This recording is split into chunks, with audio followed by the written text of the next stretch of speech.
So a warm welcome to each one of you to my new vlog and a new financial year. You know that you are screwed when April 1st is no more an April Fool's Day, but instead it is the beginning of a new financial year. So for the people who do not know what a financial year is, it is the time period from April 1st to March 31st of the next year, during which a company's income and expense is calculated. Right now here we are trying to upload all the images of the product and everything into our LinkedIn page so that we can reach out to more people. So a lot of people ask me, why do you keep on posting these stuff on Instagram, LinkedIn and all these stuff?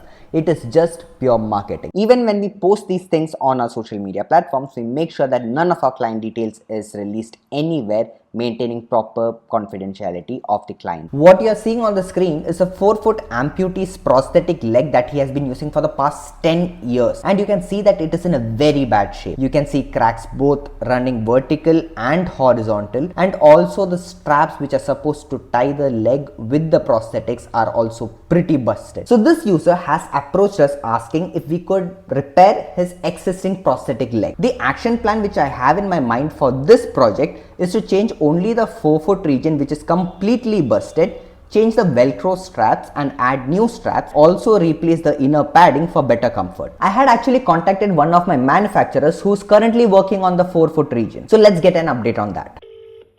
My question was, if we print it in PLA, you're telling that we'll cover it with resin, but will that increase the weight of the product? Not much. So we'll go ahead with black color PLA and resin coat it. And can we do it as soon as possible? I can do it. I can start today itself. Okay. I'll try to ship it by tomorrow. Great, sir. Yesterday night I had a shoot planned for myself and it was supposed to take place over here.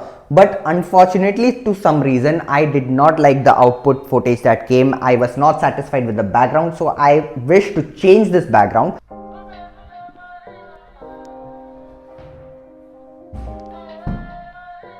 After setting up this temporary setup, now we have a place where two people can have a conversation and that can be shot peacefully. The biggest advantage of having this setup is that you have lights right down over here. Basically, the requirement for additional lighting is reduced. We received a text from our manufacturer of the 4-foot asking us to check the STL file that they have sent before they start printing. So right now I'm looking at it and it seems pretty decent. All the fingers and the definitions are pretty good. Even the nails are seen. And I see a small line over here which it is neglectable. And also a change that I would require is that this edges over here, they are pretty sharp and they have to be a bit more blunt.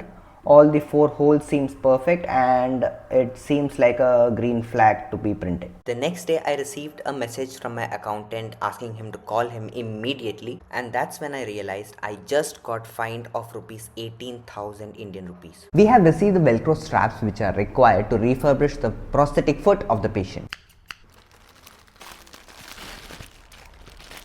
So we received a roll of velcro and hooks in the package, and this is how I'm planning to use them. So first take the velcro, put it through the loop and make a small go around, and you'll have a small hook attached to the velcro right now. Put your hand or your tibia bone over here. The other end goes through the hole and again loop it up. Tada! You have a very strong bond. So basically this loop will be tied to the patient's leg, which will hold the prosthetic limb in place. So we have also got an update from the manufacturer saying that the 4-foot is ready. It has been 3D printed, resin coated and packed. So we just have to wait for it to arrive here so that we can go fit it up and test it out. Let me tell you how I ended up with a penalty of 18,000 Indian rupees. For that, we have to time travel back to 2024. 2024 September 30th is the date when my company was incorporated with MCA. So with respect to that document, my company had started functioning on the date of September 30, 2024. During this time, I was also a student in my college. As it was my final year, I never paid too much attention into my business. And for your knowledge, if you do not know, my company is TESHUVAH BIONICS LLP. So as you see, my company is registered as a limited liability partnership. So whether I have an income or not, I have to file the income tax returns. I do not have to pay the taxes,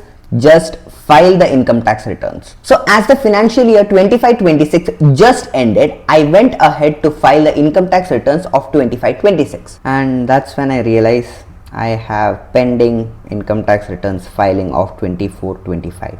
So the fine is pretty hefty. It is 100 rupee per day after September. So approximately a month, 3000 rupees. And now it is almost 7 months. My accountant has asked me to submit all the invoices and the payment slips which I have issued and received in the year of 24-25 so that we can settle that off. So I'll go settle that off right now and meet you guys in the next vlog. Do like, share and subscribe. It means a lot to me.